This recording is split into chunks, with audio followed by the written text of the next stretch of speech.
Hi friends, ఎలా ఉన్నారు? బాగున్నారా? మీ అందరికి నా నమస్తే. అందరికి ప్రైజ్ లాడ్ కూడా. ఓకేనా? అందరికి ప్రైజ్ లాడ్. ఎలా ఉన్నారు? ఈ పండగ నెల అంతా ఎలా జరిగింది? హ్యాపీగా జరిగిందా? ఊర్లు వెళ్ళి వచ్చేవాళ్ళు ఊర్లు వెళ్ళి వచ్చారా? ఎలా ఉన్నారు? తల్లిదండ్రులు, పిల్లలు అందరు బాగున్నారా? చాలా హ్యాపీగా ఫీల్ అయ్యారా? నేను కూడా, నా పిల్లలు వచ్చారు, ముగ్గురు ఏడే ఉన్నారు. చాలా హ్యాపీగా ఫీల్ అయ్యాను. క్రిస్మస్ సెలబ్రేషన్ సూపర్గా చేసుకున్నాం మేము కూడా. మీరు కూడా అలాగే చేసుకొని ఉంటారని నా ప్రార్థన. ఓకేనా ఫ్రెండ్స్?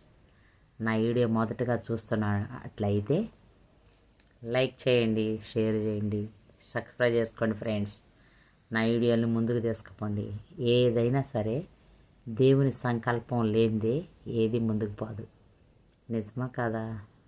నా వైపు దేవుని సంకల్పం దీవెనకరంగా ఉండాలి అంటే దేవుని మాటలే పెట్టాలేమో, కానీ నేను అటు లోకం వైపు కూడా పోతున్నాను కాబట్టి నా వీడియోలు ముందుకు పోవట్లేదని నాకు ఒక అవగాహన వచ్చింది గత 5-6 నెలల నుంచి.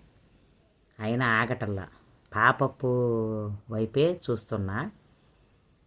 కానీ నేను ఇటే చూస్తున్నా, ఎందుకంటే సాతానుడు అట్ట ప్రేరేపిస్తున్నాడు కాబట్టి.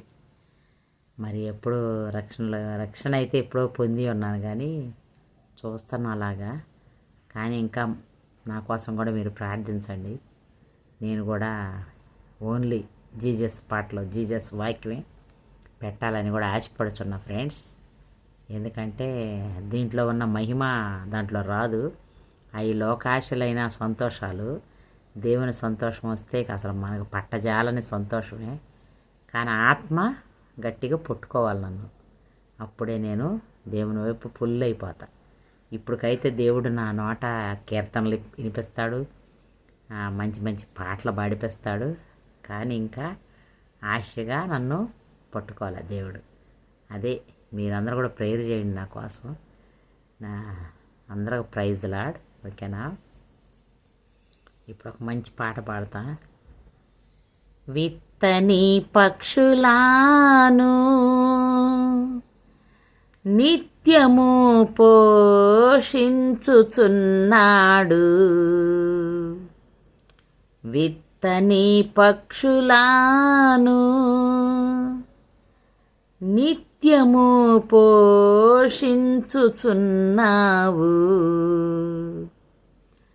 నీ పిల్లలు వాటికంటే శ్రేష్ఠులే కదా.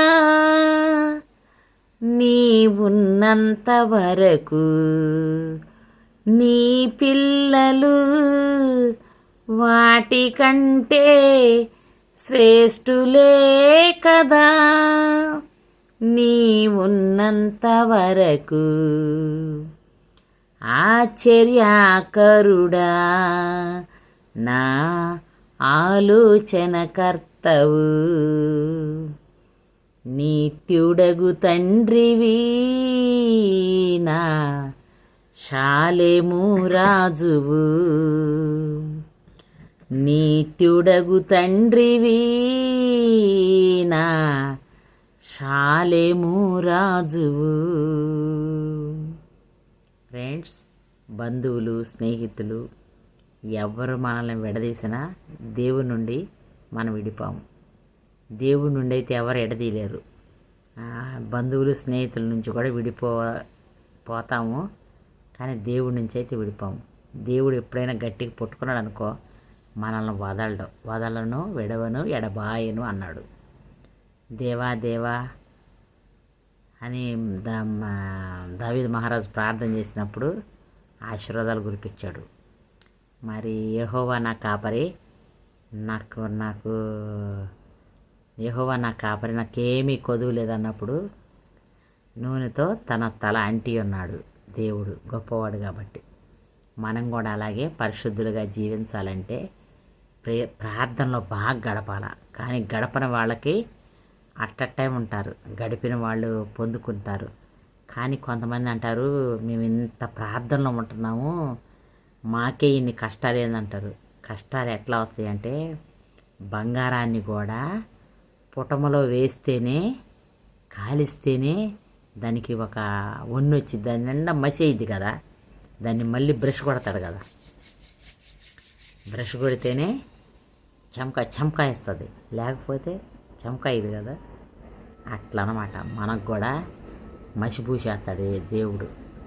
తర్వాతే పుటం వేసి బాగా బ్రష్ వేసి కుంకుడుగా వేసి బ్రష్ వేసి కొట్టినట్టు మనల్ని అలా చేసేస్తాడు. తప్పకుండా మనల్ని అలా చేస్తానికే పాపులే నీతిమంతులు 7 సార్లు పడిపోతారంట, పడిపోయి లెగుస్తారంట. పాపుల కొరకే వచ్చాను కానీ నేను నీతిమంతుల కొరకు రాలేదంటున్నాడు యేసయ్య. కనుక మనం యేసయ్య వైపు చూద్దాం. నేను మొన్న చర్చికి వెళ్ళాను ఫ్రెండ్స్. అక్కడ ముస్లిమ్స్ వాళ్ళు చర్చికి వచ్చారు ప్రేయర్ చేసుకోవడానికి. ఎవరికైనా కానీ సరే బిడ్డలు లేరు అంటే చాలా బాధాకరం. వాళ్ళు బిడ్డల కోసం వచ్చారు. దేవుడు గర్భఫలాన్ని ఫలించాడు. వాళ్ళు యేసయ్య వైపు చూస్తూ నడుస్తున్నారు. వాళ్ళని ఇంక వాళ్ళు ఏమంటారు, మతం పుచ్చుకున్నారు అంటారు. అవి తప్పు మాటలు. చాలామంది బిడ్డలు లేని వాళ్ళు, కొంతమంది ఆడకెళ్తే కలుగుతారు ఏడకెళ్తే కలుగుతారనే ఆశ తపంతో వాళ్ళు వస్తారు. వాళ్ళ ఆశ గల ప్రాణాన్ని తృప్తిపరిచాడు దేవుడు. ఇచ్చాడు, కుమారుని ఇచ్చాడు. అక్కడే పేరు పెట్టించుకున్నారు పాస్టర్ గారి చేతే. మంచిగా ముస్లిమ్స్ అయినా కానీ వాళ్ళు క్రిస్టియన్ అనే నామకరణలో పేరు పెట్టించుకున్నారు. కానీ ఉర్దూ అయినా, ఖురాన్ అయినా, బైబిల్ అయినా ఒకటే భాష. ఇది ఇంకొకటి అది అంటారుగా భగవద్గీత అని. ఆ భగవద్గీతలో కూడా మంచిగా నడవండి అనే రాస్తారు. కానీ దాంట్లో కూడా మీరు వీళ్ళని దూషించండి, వీళ్ళని తిట్టండి అని రాయరు. భగవద్గీతలో కూడా మంచి మంచి మాటలే రాస్తారు. మన బైబిల్లో ఉండట్టే రాస్తారు. ఖురాన్లా కూడా అంతే. ఇతరులను ఎవరిని ఆశించొద్దంటారు, పొరుగువారిని దొంగతనం చేయొద్దంటారు. మంచిగా మీరు ఆకుకూరలు తినండి అని దాంట్లో కూడా రాస్తారు. ఖురానాలో కూడా మంచి పదార్థాలే తినండి అని రాస్తారు. నేనైతే నాకు తెలిసిన ఫ్రెండ్ని అడిగితే, మీ బైబిల్కి మా ఖురానాకి అట్లా ఏం తేడా ఉండదు. ఏదైనా సరే తప్పు చేయొద్దు, పాపం చేయొద్దు, ఎదుటోళ్ళని దూషించొద్దు, అసభ్యకరంగా మాట్లాడొద్దు. వాళ్ళకి రాస్తారు. నీతి వాక్యాలు కూడా రాస్తారు అక్కడక్కడ. మళ్ళీ నా ఫ్రెండ్ ఇంకొక పిల్ల ఉంటే వాళ్ళది భగవద్గీత అడిగా. మా అబ్బాయి కూడా తెచ్చిపెట్టాడు భగవద్గీత. నేను కూడా స్టార్ట్ చేద్దాం అనుకున్నా. ఎందుకులే క్లూ తీసుకుందామని అడిగితే ఆ పిల్ల కూడా ఇదే మాట అంది. భగవద్గీతలో కూడా ప్రేమ కొండండి, ఇరుగు పొరుగు వారిని ప్రేమించండి, మీకు మీరే గర్వంగా తెచ్చుకోవద్దు, అందరిని ప్రేమించాలా, అందులో మీరుండాలా. వాళ్ళకి కూడా ప్యారడైజ్ వస్తుంది మనకి. అప్పుడు మనం అందరం సిద్ధపడాలి. స్వర్గం ఉంది ఒకటి, ఆ స్వర్గానికి ఎలా ఉంటే పోతాం, అలా ఉంటే పోతాం అనే రాస్తారంట. నా ఫ్రెండ్ చెప్పింది. ఓహో, బైబిల్ అయినా ఒకటే, ఖురాన్ అయినా ఒకటే, భగవద్గీత అయినా ఒకటే అని అప్పుడు అనుకున్నాను ఫ్రెండ్స్. కానీ ఎవరమైనా సరే ఏ దేవుడి కాడికి వెళ్ళినా కానీ మనలో మనము హృదయ శుద్ధి పెట్టుకోవాలి. హృదయ శుద్ధి గలవారు ధన్యులు, వారు దేవుని చూసేద్దరు. కనుక మనం కూడా హృదయ శుద్ధితో మనము చర్చిలకు వెళ్తాం. వాళ్ళు కూడా హృదయ శుద్ధితో గుళ్ళకి వెళ్తారు. వాళ్ళు కూడా హృదయ శుద్ధితో వెళ్తారు. ఎవరైనా సరే హృదయ శుద్ధి ఉంటే వారే ధన్యులు. నిజమా కదా ఫ్రెండ్స్? మీకు నిజం అనిపిస్తే నాకు ఒక కామెంట్ చేయండి, ఓకేనా? ఒక లైక్ చేయండి, ఓకేనా? అందరికీ ప్రైజ్ లార్డ్.